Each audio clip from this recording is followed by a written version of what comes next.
Hey Tim, hey everyone else, and welcome back to 4 Running Shoes. Happy New Year, everyone. This video, I want to start off my year by talking about how to set good running goals. I suspect that lots of people are actually in a fairly similar situation to me. I am in the process of re-establishing some habits and setting some goals for 2025, and I think lots of other people this time of year tend to be doing such things.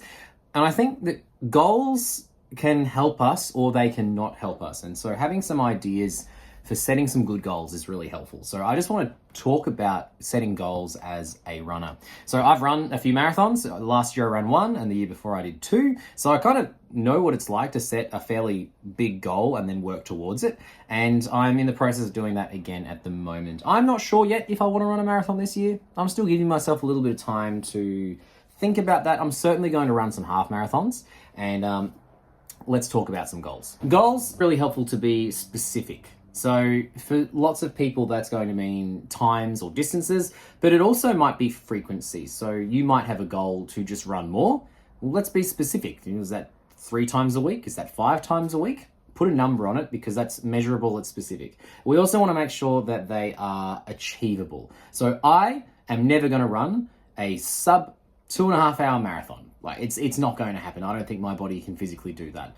I think I'd probably at this point be pushing. Like, I don't know if I'd be able to get the sub 3. Tim, I know that that's definitely on the table for you. I don't know if that's on the table for me in my future. But being reasonable, considering that I haven't run a sub 4 marathon yet, that's not a goal that I am willing to set. So it needs to be specific, it needs to be measurable, it needs to be achievable, so reasonable. Once you have those things in mind, then we can talk about the different kind of goals that we might set. So the way I like to do it, I like to have long-term goals and then short-term goals. So long-term goals, obviously, they take a lot longer to do. I like to set mine about a year in advance. I know that some people, Tim, for example, is setting his much beyond that. And in fact, he's been working towards the particular marathon for about 18 months. He's had that in mind. So it's different ways of approaching it, but long-term goals, it takes longer to achieve. So for 2025, I've got a goal to run a PB in the half marathon and a PB in the 5 kilometer. So I've got those times in mind.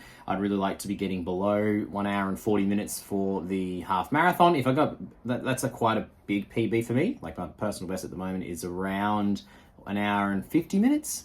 And I'd really like to be able to run under 20-minute 5 kilometer. So they're my long-term goals for this year. I'm a fair way away from that. Just after having some running burnout and being so busy at the end of last year, my routine kind of dropped. So I'm being realistic. I'm not super fit at the moment.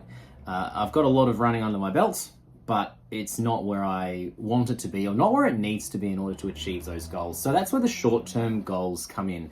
These kind of goals I want to set for about a month, or really short goals, a week. Like, what do I want to do this week? I'm thinking about months at the moment. So January, my focus is to re-establish my running habit. I want to run 4 or 5 times a week. At the moment, I'm not actually concerned about how far those runs are. I just want to get the frequency in. And I want to be doing those runs fairly slowly, sitting in zone 2 or 3 heart rate zones. So I run with a heart rate monitor, I've got my Garmin, and I want to be running in, kind of zone 3 is kind of my ideal for this. So keeping it below for me, about 154 beats a minute or something like that. So that is what I'm working on at the moment. So I'm doing that.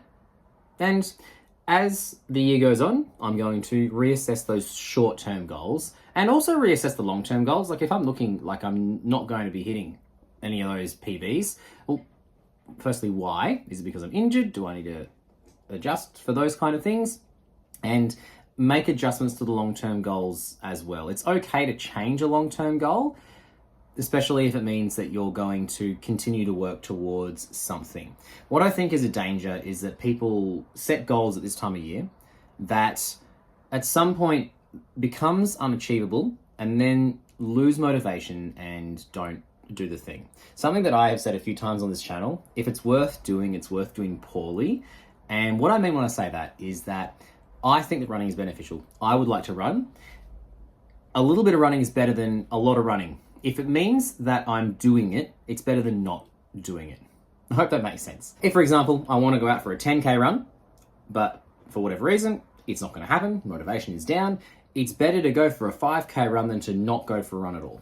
That's what I mean when I say that. And that's my thinking at the moment. So for me, I'm going to be re-establishing my habit and working towards some PBs later in the year. And I'm hoping that you have found something helpful in this video for your own running or whatever it is goal setting journey. I'm looking forward to seeing your video on Thursday. Tim, I'm excited to hear how your start of the year has gone. You've got some big goals. You had a big year last year, and I'm really excited to see the kind of times and distances that you're putting down. So looking forward to seeing that. And I'll see you next Tuesday. Make sure you subscribe to 4Running Shoes for more running stuff, and I'll see you next time.